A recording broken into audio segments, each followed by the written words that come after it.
Keta. I introduce to you the digital vice president of our time. I introduce to you the most effective vice president Ghana has ever had. I introduce to you the next president of the Republic of Ghana, His Excellency Dr. Mahamuda Bawumia.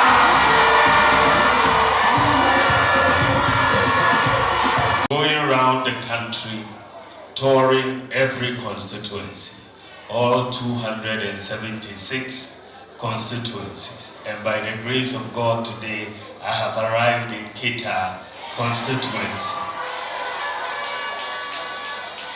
Wherever I go to, I have this meeting, which I call a stakeholders meeting. I meet with the owners of the constituency. The owners are the chiefs, the reverend ministers, the imams, the nurses, the teachers, and other stakeholders in the community, so that I can listen to their concerns and their needs. And if, by the grace of God, I have the opportunity to become president, then I will know what to do for the people of Keta.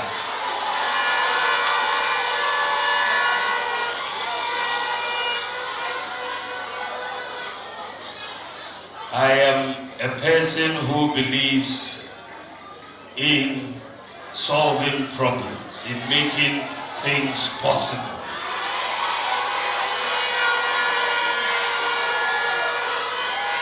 And that is my mindset, and that has been my mindset in life, to make things possible.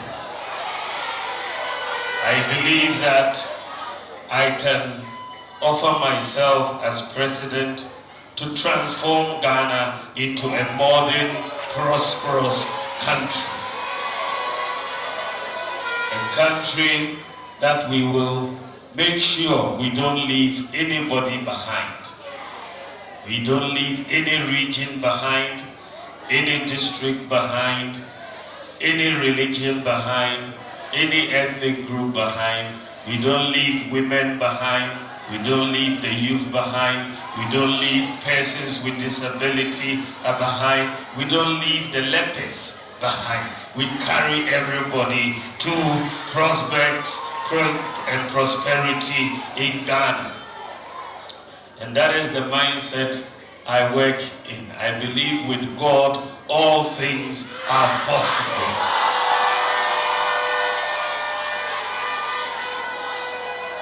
And my own life tells me that. I have been a farm laborer before. I have been a cleaner before. I have been a taxi driver before. But today I'm standing before you as Vice President of Ghana and a presidential candidate. God made that possible.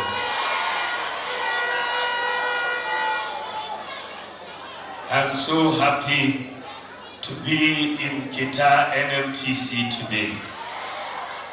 At the time, I think when you had the disaster, and the chairman of the party, Makafwe Iwanya, sent me an SOS message to say that Keta NMTC needed urgent help with their roofing and all of that because of the disaster.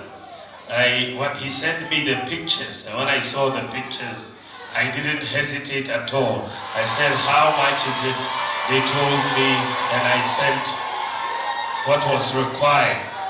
And God being so good today, I'm under the roof of the very building that He helped to put together.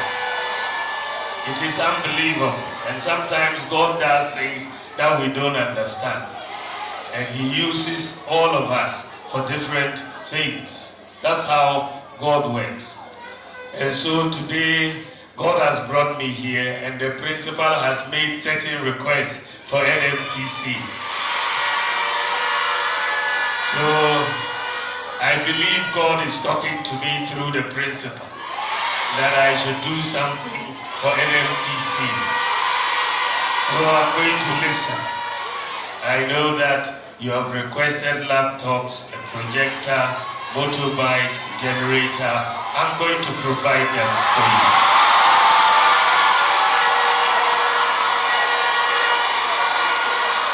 So when I get back to Accra, you will hear from me. I will make sure you have those logistics that you have requested. Tomeo, Mamo, our revered men and women of God, our imams and chiefs of the Zongo community. I have, over the last 8 years, been the vice president, and the policies that we have advocated and implemented over the last 8 years have been policies that have been largely broad-based and inclusive policies. In the 2016 election, we made a major promise to the people of Ghana that we were going to bring free senior high school education to Ghana. It was a bold promise, and our opponents said we were lying to Ghanaians. They said it was 419. They said it was not possible. But I said, by the grace of God, it is possible. We can do it. So when we won the election and we came into office, the president called me in January and asked me, can we do free SHS this year? And I said, Mr. President, we can start free SHS this year. And so we proceeded to put free SHS in the budget in March of 2017. And for the last 8 years in Ghana, 5.7 million children have gone to senior high school free. And what is heartwarming for me is that when we started in 2017, there were more boys than girls in senior high school. For every 100 boys, we had 68 girls. And then we opened the door to free senior high school education. And somehow, over the last 8 years, now there are more girls than boys in senior high school. Today, for every 100 boys, you have 106 girls in senior high school. So the girls have overtaken the boys. And that shows good progress for Ghana. That is very good for us. And you can imagine what Ghana is going to be like in another 10, 15 years' time. We will be a very educated country across. Today in Accra, the middle class is saying that if they are looking for housemates, they can't find housemates in Accra. The parents of the girls have come and taken them all and put them all in school. And so that is good for Ghana. And I'm really looking forward to the future. We have to maintain free SHS, and this country will be transformed, because education is the one sure way of lifting people out of poverty. It's really very important, and that is very, very important for us to do so. When we started in 2016, you know, when we started at the end of 2016, even chalk in senior high school was a problem. Chalk was a problem. But today, we are buying computer tablets, and we are going to give every senior high school student a tablet for every student. Every student will get a tablet. That is unprecedented. And their textbooks will be on the tablets. And we are also doing so for teachers. All teachers in Ghana, from kindergarten to senior high school teachers are getting laptops. One teacher, one laptop. So far, 98% of teachers have received their laptops. 98%, and we are doing mop-up now. And so that tells you where we are going. We have also restored the teacher training allowances, which were cancelled. And immediately the allowances were cancelled, we made a promise that we will restore them, because these allowances are very important to the students. Very, very important. We made the same promise with the nursing training allowances.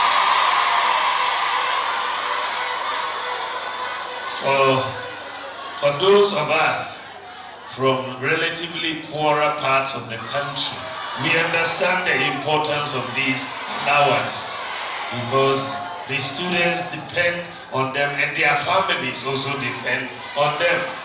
So when they were cancelled, I said, no, we are bringing back the allowances. And we have brought back the allowances. Today, we have also brought free technical and vocational education to Ghana.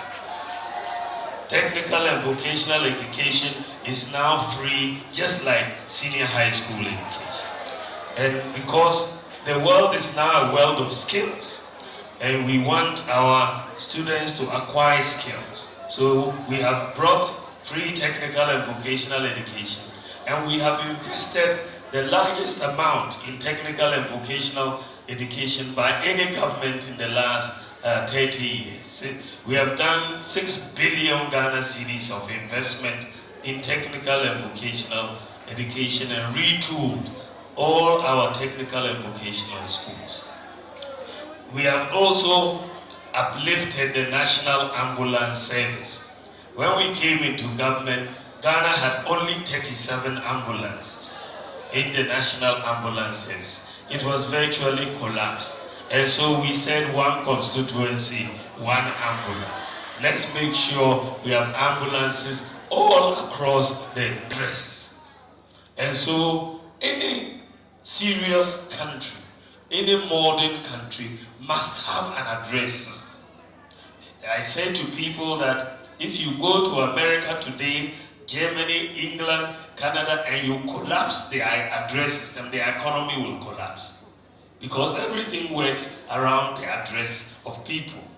So we looked at it and said, how does Ghana get an address system? It became very cumbersome to go by street names and so on. So we decided to go digital, to leverage on GPS and implement a digital property address system so that every house will have a digital address. When we proposed this, because no country had done it in Africa, many people said it was not possible. But I said, by the grace of God, it is possible. We can do a digital property address system.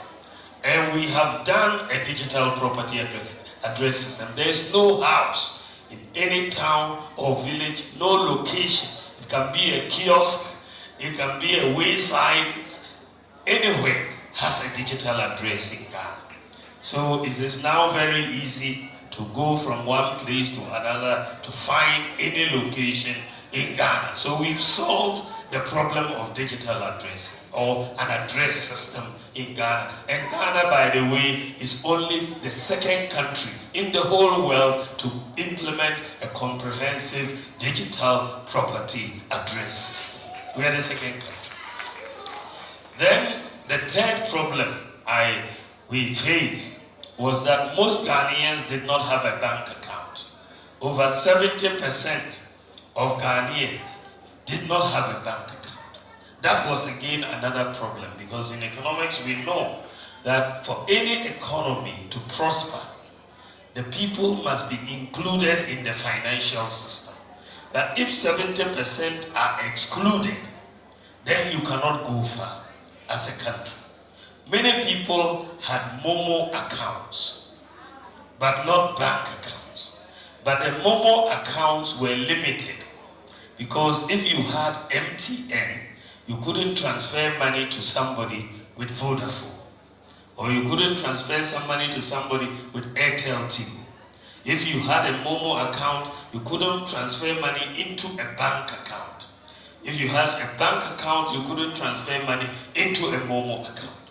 But a lot of people had Momo accounts. So what was in my mind and what I wanted to address was, how can we turn the Momo account into a bank account? How can we make the Momo account just like a bank account?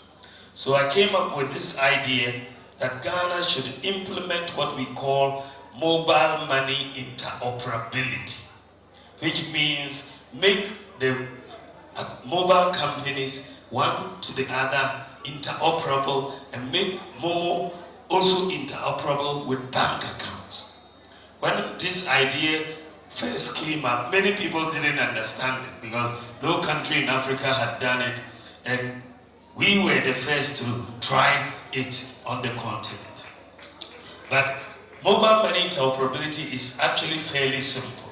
It says, let us put all the banks in the country and all the mobile companies in the country on one common platform, so that you can move money from a bank account to one Momo account, to another account, to a bank account, to a Momo account, and make it all interoperable. It was not easy getting all these banks and all these mobile companies to agree to do this, but we were able to get them to do it. And so Ghana now is the first country in Africa to implement mobile money interoperability. And we can now move money from a bank account to a Momo account, from Airtel to Telecel to MTN, and all is working smoothly. And so effectively, what we succeeded in doing with mobile money interoperability is to make Ghana's Momo account the same effectively as a bank account. Many people, in fact, don't go to banks these days. They do most of their transactions on the Momo. If somebody sends you money from abroad today, it arrives on your mobile phone. You don't have to go to Western Union anymore to queue to collect the money. Today you can sit in the comfort of your home and renew your national health insurance on your mobile phone, or buy electricity on your mobile phone. All of these are the benefits of mobile money interoperability. Most people use Momo to pay for NHIS, they put it in the NHIS bank account and so on. So we have done these three things. Of course, there are many other things that we have done, but I want to leave it here and move on to what I want to do as president. What I want to do as president. I believe that we have laid down, of course, as we were going forward, we were hit by COVID. And COVID basically slowed down some of our progress. But now we are coming back up again. If you give me the opportunity to become president, there are a number of things that I want to bring to Ghana that I believe will help us. Because we've just been discussing this digitalization matter, let me start with one major reform that I am bringing to Ghana. If you look at how the developed countries live, you go to America, you go to the UK, Canada, Japan, Germany, Australia, how they live, their life is a bit easier than our life here. Because, and this is why many of us want to go there, because life appears a bit easier over there. Why does life appear easier in the advanced countries than our country? There's one system that for me is key to life in the advanced countries. They have what we call a credit system. That makes life very, very much easier than under the credit system. In the advanced countries, if you are a worker, for example, and you want to buy a car, you want to buy a fridge, you want to buy furniture, you want to buy a television, you want to buy a house, the system, the credit system that operates there allows you to go and put a small deposit on the TV or the car or the fridge or the furniture or the house, and then you pay small, small, small. There is no pressure to look for cash to pay for all of it. So you find that immediately somebody leaves school, immediately they get a job, they'll go, you've heard, they've bought a car, they've bought a house. That is the credit system. That is the credit system that allows them to do that. In Ghana, on the other hand, everything is cash down. That is the nature of Africa. Everything is cash down. If you want to buy a TV, go and get your cash and pay for it. If you want to buy a car, go and get your cash and pay for it. You want to build a house, you have to build it yourself. So the cash system makes life harder for us. So we have been looking, and I wrote a book which I addressed this issue 14 years ago, before I became vice president, that Ghana and African countries have to bring the credit system. The credit system that makes life easier in the advanced countries. I am going to bring it to Ghana here. We are going to have it. And what is it? And so when we came, what is it in the advanced countries that allows them to have this credit system? In the advanced countries, every individual has a credit score. Every individual has a credit score. And why are they able to calculate a credit score for every individual? You have 3 pillars for the credit scoring system in the advanced countries and the credit system. 1, everybody has an identity card or an identity number. You have unique ID for everybody. So if I'm giving you credit, I need to know who you are. Otherwise you run away. So everybody is uniquely identified. That is one policy. Number 2, everybody has an address. You have a home address. Everybody has an address. If I give you a TV to pay small, and you run away, I should be able to come to your house and pick up my TV. So everybody has an address. Without an address system, the credit scoring cannot work. The credit system cannot work. The number 3, in the advanced countries, everybody has a bank account. That is the third thing that is critical, because you are going to pay your credit, you have to use the banking system to pay. So with those 3 things, they are able to generate credit scores through data integration for every individual. So when we came into Ghana, we have also over the last 8 years been putting this system in place. Initially, many people didn't get it. Where we are going, they say, why is this man consumed by digitalization? What does it have to do with the economy? Number 1, we've done the Ghana card. So everybody in Ghana now is uniquely identified. You cannot escape. Everybody will know who you are.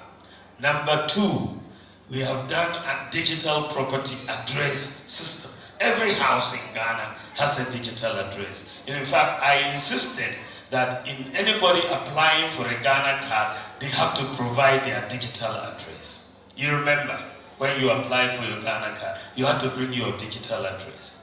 So everybody in Ghana now has a digital address. That is the second factor. We have passed that particular requirement. The third was the bank account. And we have done mobile money interoperability. So now everybody in Ghana has a bank account. If you have a Momo account or a traditional bank account. In fact, when they did the assessment last year, Ghana is the only country in Africa where you have 100% access to financial inclusion. 100%. access to financial. Because if you don't have a Momo account, it's because you don't want one. You have access 100%. If you want a Momo account today, you get one. Then nothing is going to limit you. So the three key pillars for the credit system to come to Ghana have now been put in place. And so for the last 2 years, we have been working to begin the credit scoring system in Ghana. My expectation was that we will complete it next year and then launch it next year. But by the grace of God, we have completed the whole process as of now. It's done. So Ghana is going to start credit scoring from next month. Next month, on November the 7th, I will launch Ghana's credit scoring system. The whole of Africa, the only country with an effective credit scoring system is South Africa. Ghana will be the second country with an effective credit scoring system from next month. And it will change so much. Anybody with a Ghana card will have a credit score. Anybody with a Ghana, and that credit score can help you to access credit without even well endowed. God has given us a lot of fertile land, has given us a lot of water. And so it doesn't really make sense that basic commodities, rice, tomatoes, maize, onions, we are importing into Ghana. And we don't have to. So I want to, we have already been talking about agriculture. I want to even give higher priority to agriculture as a president. I want us to support our farmers with irrigation. We have the Volta Lake here.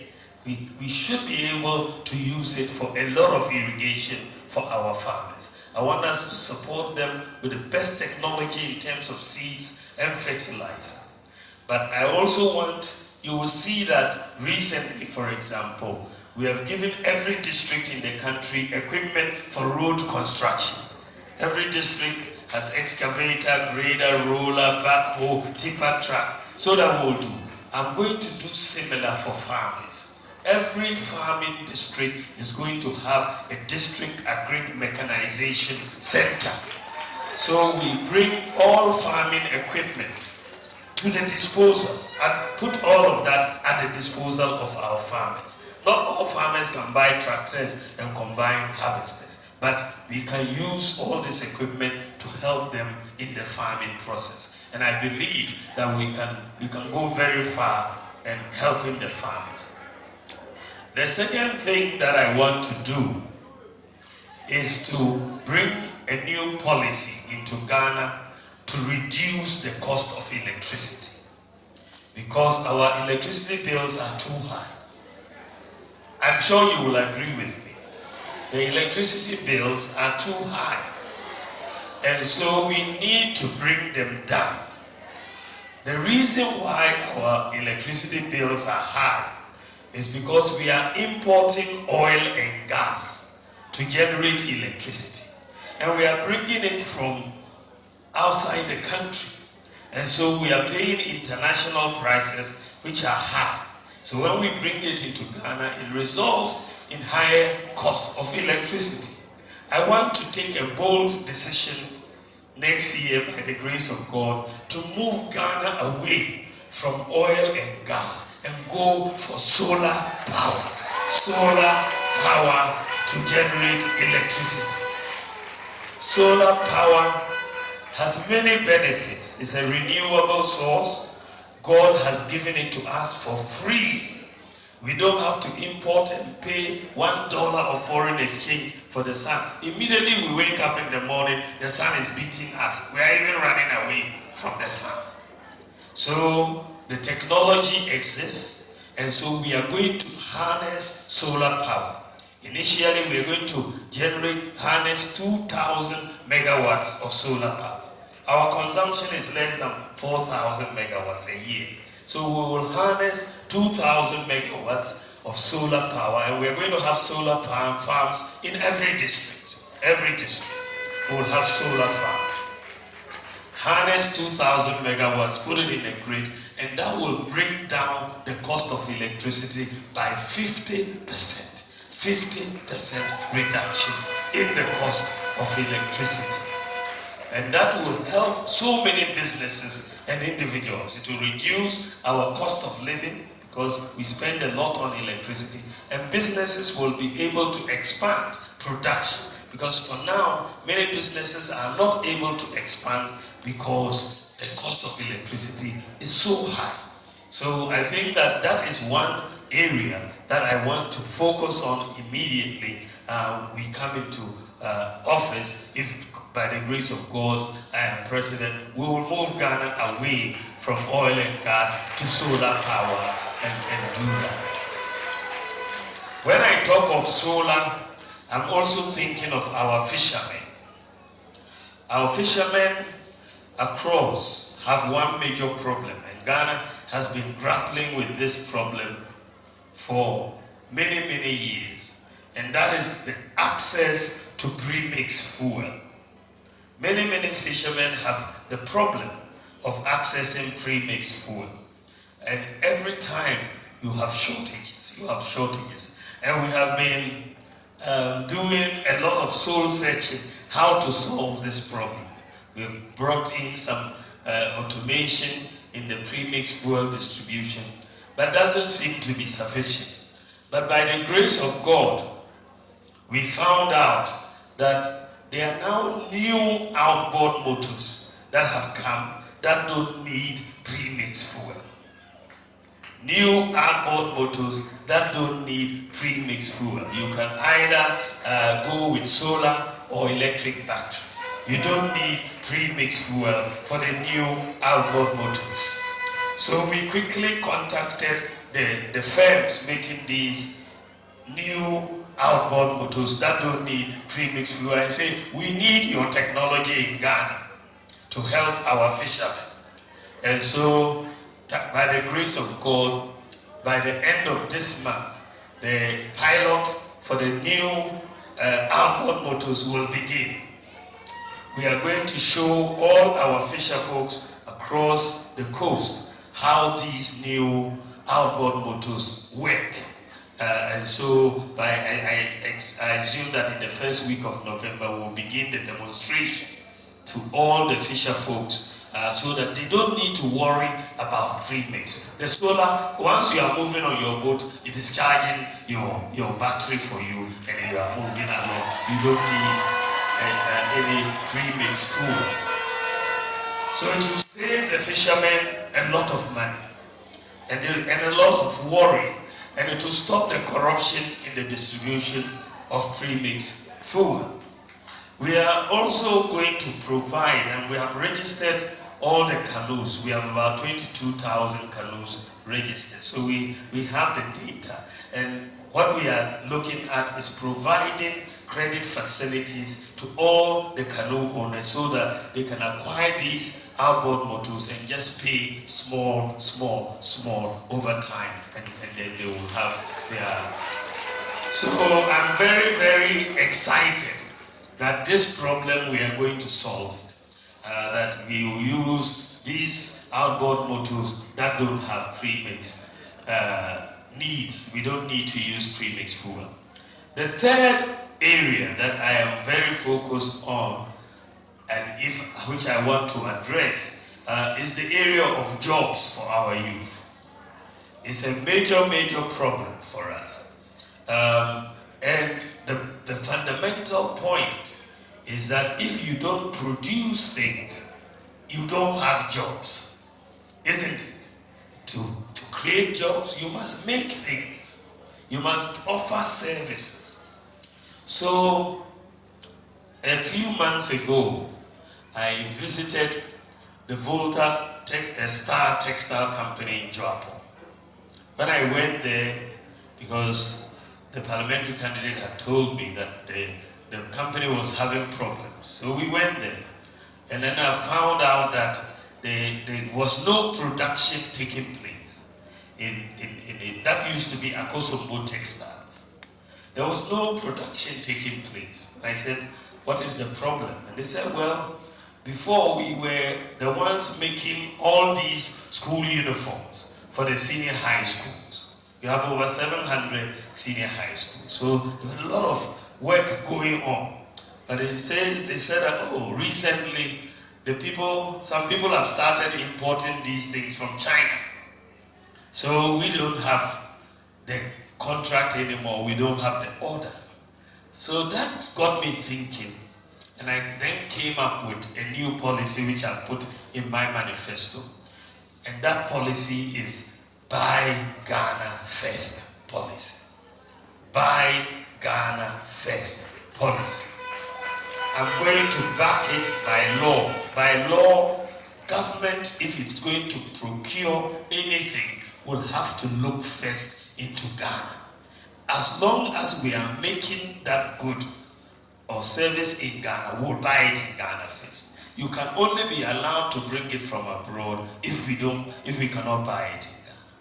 So, the voter star and all of that, Ministry of Education and all will be done by law. They will have to give the contract to our Ghanaian firms so that we can produce and create jobs for our youth. And it's going to apply to everything. So the Buy Ghana First policy is coming, and it will help our youth get jobs. The second thing that I'm going to do in the private sector for the women traders, we are bringing what we call a Women's Trade Empowerment Fund. This will give soft loans to women traders to be able to expand their businesses. And when women traders expand their businesses, then they can also create more jobs. But we are creating a Women's Trade Empowerment Fund and not a women's bank, because a bank's requirements are very different from that of a fund's requirement. Because if you have to, a small trader has to go to a bank, the documentation the bank will start asking, they'll run away. So the Women's Trade Empowerment Fund will have very simple procedures. All a woman will need, an owner of a business, to access the fund will be their Ghana card. That is all the requirement that will be needed so that we can expand economic activity in the private sector. I also have new policies I'm bringing with regards to chieftaincy. Regards to chieftaincy, I believe that Ghana has made a mistake. Since independence, we have been governing this country by sidelining the chiefs. And I believe it has been a mistake, and we should go back and correct it. It's not too late, so I'm proposing an amendment of the Chieftaincy Act. My good friend Kofi Jamesi was the one who was working with me on the manifesto for this. We are proposing an amendment to Section 63 of the Chieftaincy Act to give more powers to the chiefs in the governance of this country. There are so many cases that can be resolved in the palaces that currently go to court. And there's no need for that. But also we have the issue of discipline in our communities. If our chiefs don't have the authority, you will have a lot of indiscipline. And so we are going to empower our chiefs to do that. And not only are we just going to give them empowerment on paper, we're going to resource them. For now, government only pays paramount chiefs, and it's not a living allowance. It's very minor. We are going to pay living allowances, not only to the paramount chiefs, but to the queen mothers and the divisional chiefs as well, so that we lift up the entire chieftaincy institution. I also want to help bring in a new policy to help the churches and the Islamic institutions. I think that for the longest time, the churches have proven, and the Islamic institutions, they have proven to be our first and most reliable development partner. The churches are our first, and the Islamic institutions are our most reliable development partners. The work they do in the development of this country is phenomenal. You think of all the schools the churches and the Islamic institutions have built.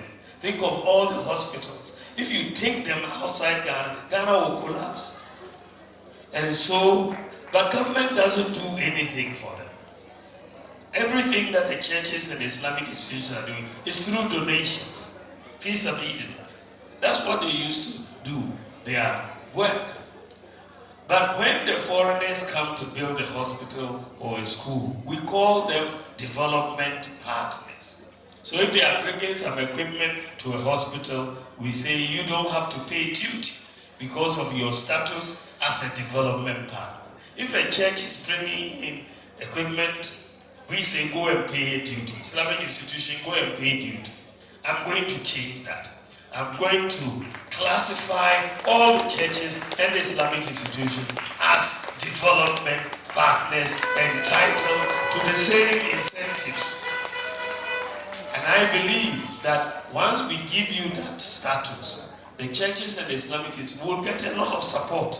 But a lot of people are not willing to support you because they give you something, you ask them to come and pay duty on it, and they don't want to give it to you. So we will change that for you. Togbeo, Mama, there's also a conversation going on in Ghana, which is known as the LGBTQ plus conversation, where the practice of men marrying men and women marrying women has come on. Under a Bawumia presidency, it will never happen in Ghana. We will never agree. Not today, not tomorrow. We will never agree. The Bible doesn't allow it. The Quran doesn't allow it. Our traditions don't allow it. Our culture doesn't allow it. Our values don't allow it. We will not allow it. We will not allow it in our country. It will destroy our society. And so we will protect our society no matter the cost. We will stand firm and make sure we protect the sanctity of our nation. So we will not allow it. I want to bring policies that will uplift the nation. I want to help persons with disabilities. Persons with disabilities have been discriminated against for a long time. I want us to put it right. Under my government, one policy for persons with disabilities is to allow them all to attend tertiary education for free. They will all have free access to tertiary education. And government will also have a policy where we reserve a percentage of all public sector recruitment for persons with disabilities, so that we bring them into the system. We are also going to make it easier for nurses and doctors. Before, we had a car import duty waiver for teachers, nurses, and doctors. It was cancelled by the former president, but I am going to bring it back for teachers, nurses, and doctors. We will restore it. We are also going to make it easier for people to obtain passports.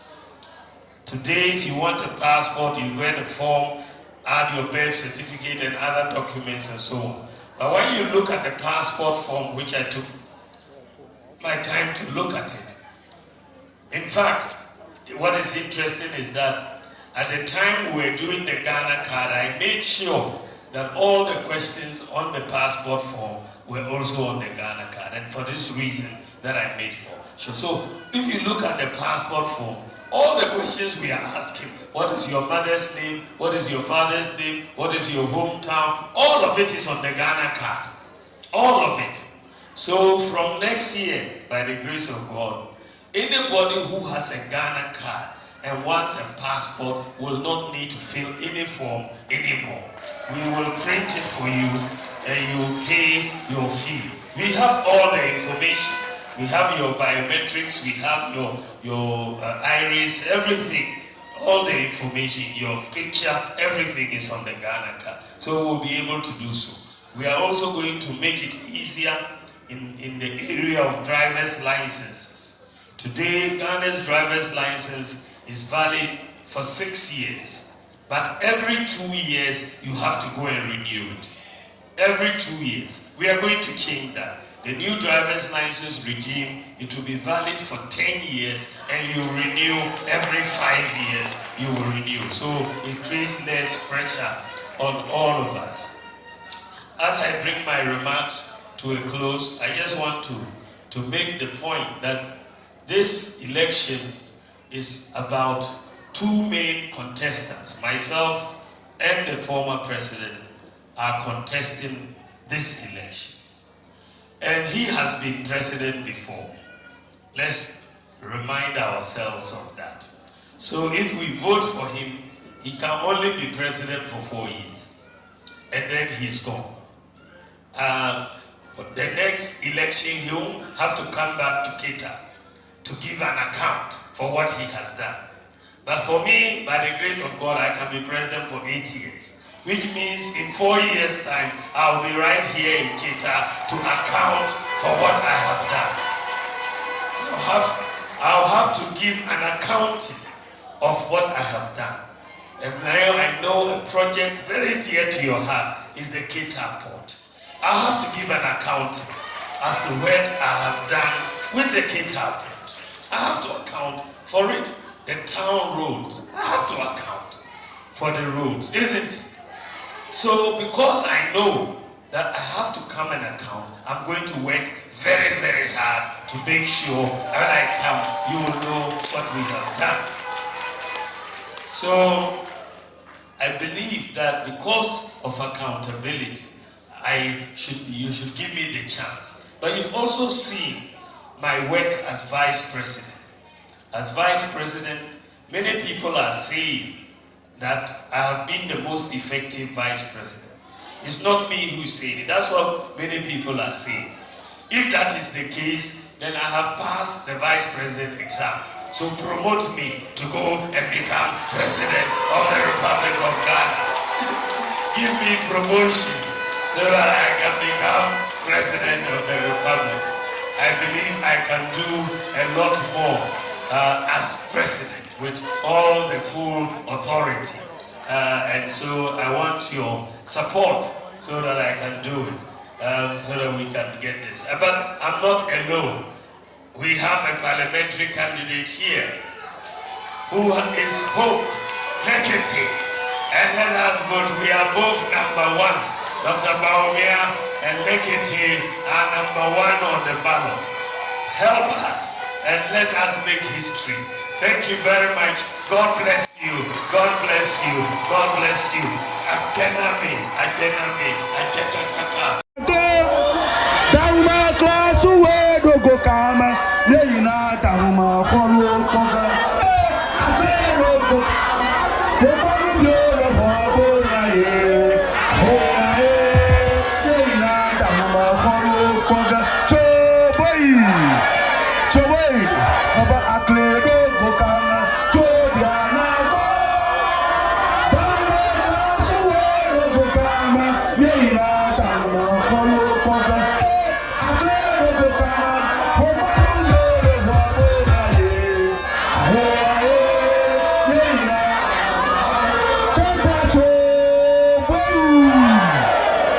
Thank you very much, Keta.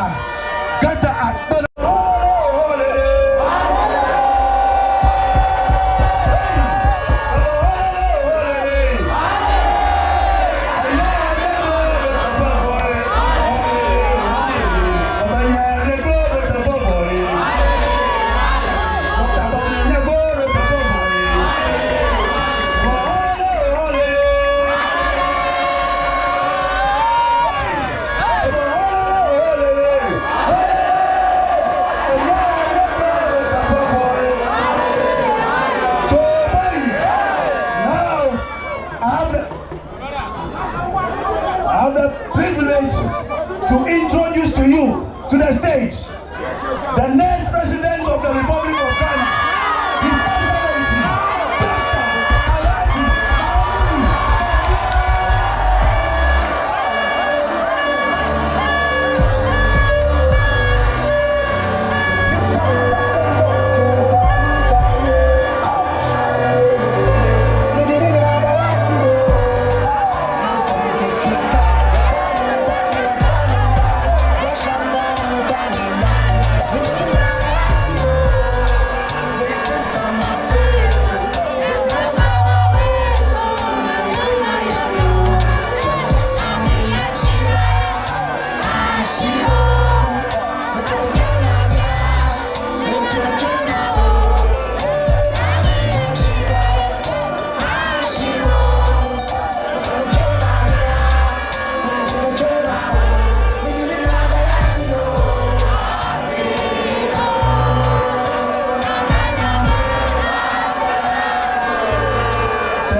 Keta Constituency. Why are you pharmacy for no never problem? I met that Kotoku Wanami.